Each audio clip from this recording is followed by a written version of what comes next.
Well, Paul, you've just announced your retained list of players and the players that will be leaving Field Mill. Out with the old, in with the new?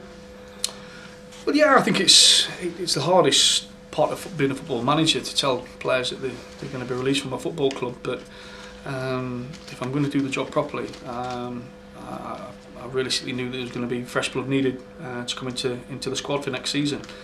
I want the squad to be a lot smaller than it was last season, but with a little bit of a better quality of player. That's not saying anything against the lads I've released, but you know, I wanted to bring my own people in. You've released some experienced players, the likes of Kevin Sandwith, Steve Foster. Are you looking for younger players, a sense of new blood at the football club? No, I had my eye on one or two players. You know, when I first come in, you know, and I'm chasing different players at the minute to try and bring them in. You know, some of them are experienced, some of them are young, but they're going to be players that I think could affect the higher echoes of this league. Looking at a retained list, do you feel that the likes of Naylor, Day, Briscoe, Murray and Connor give you the spine of the team that you're looking for? Well, when I first came into the club, I noticed that, I mean, the one thing that really puzzled me was, you know, the spine of the side is very, very strong for this level of football. And if I'm honest, I feel I fell onto a very strong spine. Now, something for whatever reason last season, one or two players were a little bit inconsistent. I'm starting with a good spine, but what I want to do is bring in players that are as good, if not better, to make competition for these places. What about the situation with bringing players in at the moment? What can you tell us about your transfer activity at the moment in the market? I imagine there's a lot of players up for grabs. There's a hell of a lot of players up for grabs. I think at any level of football, it's about sorting through. Going back to that, football's littered with you know, thousands and thousands of very good players. But I'm looking for a certain player that wants to come here and to be successful. Doesn't want to come here just to pick up a wage slip. You know, I want players that are good players but have a certain desire to achieve things for this football club. Now, you know, my phone, even over the bank holiday when I was thinking of turning the phone off, was red hot with talking not just to players but players' agents. I'm in the process of sifting through quite a number of players, and I'm hoping that within the next sort of week that we'll see some players coming into this football club. It's been reported you've been after players of a very high calibre, players with experience of playing in leagues several above what Mansfield Town are in.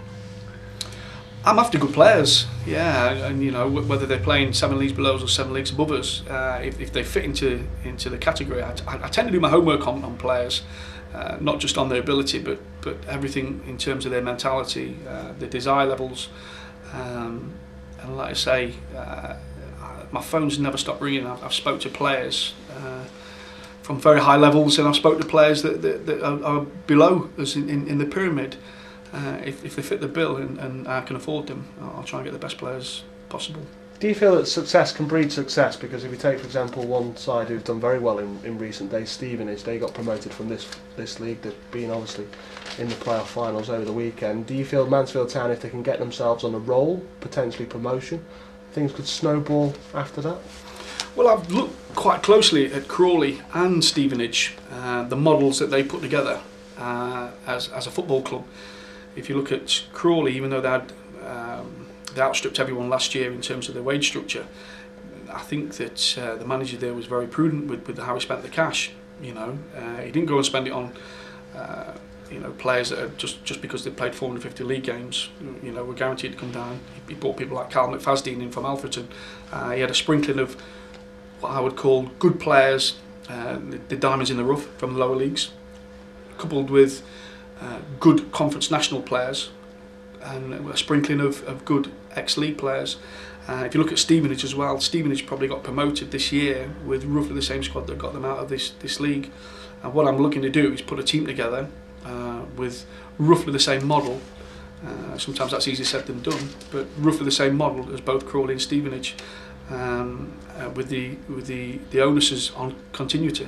So, you know, I don't want to chop and change inside every week. I'd like to get a squad in that everybody within that squad knows their role at the football club, and hopefully that this will get the club success this season. What does that say then in regard to the level of football, arguably in the top 10 of the conference all the way maybe to the bottom 10 of League One? Do you think there's a huge amount of difference, a gulf in class between those divisions, or as you just sort of explained there, Stevenage have used the same similar squad that they had a year and a bit ago? I actually believe it's about the team. Like I say, is there a great deal of difference between a footballer playing in the middle of League Two or playing at the top of this league? No, there isn't. What comes into it is sort of putting those players from different categories into a team and getting them into a team unit where everyone knows their role within the side. Things like the team ethic, the work ethic, and the structure of the side is got to be really important. I looked at Stevenage, and they were so organised, they were so fit, and the structure within the side was immense, and that's been carried on since the Conference National days. So, you know, do you have to go out and blow millions and millions and millions of pounds in the transfer market? No, money helps, but I think if you get a good unit together, that unit could affect this league and the next league above. Finish with pre-season friendlies list announced the other day. Happy with the makeup of the sides that you'll be facing during the warm-up phase of the season? Yes, I think I'm gonna tweak one or two. There's one or two games we're still waiting on I think the 30th of July, which I think we're waiting on a league club to come here. But if not, we'll be travelling away to Boston on that day if nothing else comes up. I still think there's depending on trialists coming in pre-season, I'd like to double up some of the early games. But yeah, I'm really happy with those. I think there's going to be a couple of tests at home. The Notts County Doncaster games are going to be very important. But I think pre-season's all about picking holes in what I'm going to put together. You know, I'll be picking holes, and for me, I'm hoping that the Doncaster game, the Notts County games, are games where we're left wanting in certain areas, because I want to go into the season knowing that I've done as much as I can to put the unit together. Is it really a case of then trying to see where you perhaps weak in those games, but against the likes of Worksop and Halifax, with the greatest of respect to those sides, finding out maybe where you're actually quite strong? Well, I think even the Worksop and Halifax game are going to tell me some questions. You know, well, answer some questions, should I say? You know, at my previous club, we always used to go to a football club which wasn't very nice to play at, with the onus being on testing players' mentality. You know, I know for a fact that when we play Notts County at home and Doncaster at home, or any league club at home that's higher, you know, that is in the structure, that the players are going to give 100%, that they're going to work hard, that they're going to be at the best. I want to see players as well when they have to go somewhere on a cold, wet Tuesday night and have to get a result. And I think that'll tell me as much as, if not more, than when we play the Doncaster Rovers and the Notts County at home. So pre-season's an important time of the year for me. And like I say, I want to test the group's mentality, you know, and really sort of pinpoint who wants to be here and who wants to be successful next year. I think the games that we've got coming up in pre-season will tell me that. Very important. Of these players you've been speaking to, are you very close to some of them? Two of them, yes. There's two at the minute. I'm saying I'm very close to them, to signing them. You never know in football. We've agreed terms with one or two, but in football, until a contract's signed and sealed, then I never say never. There's a lot of football clubs all vying for the same players. All the best players, you know, are going to be wanting to earn that 50 pence more, and we all know footballers, you know, if somebody does offer them 50 pence more, they usually go and sign for that club. But we've been realistic about players that I've looked at. I've been realistic about what I've offered players. There's been a lot of no's. If you know, I think it's been in the press a couple of times that I've been after players and I've got definite no's. But as I see it, I'm in the market for high quality players that want to come and make this club a success. So, you know, sometimes it's a law of averages.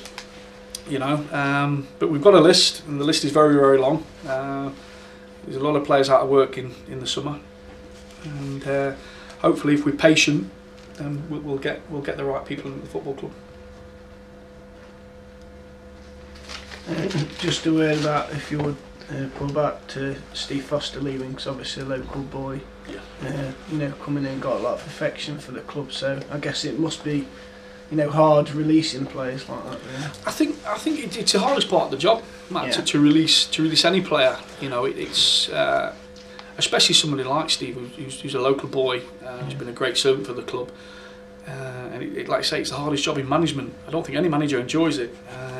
It's just for the sake and the progression of the football club. You have to make horrible decisions, and it is an horrible decision. Like I say, I've highlighted certain players in that position I'd like to bring in, and obviously to do that, then one or two players have to be released. But yeah, it's a real tough part of the job.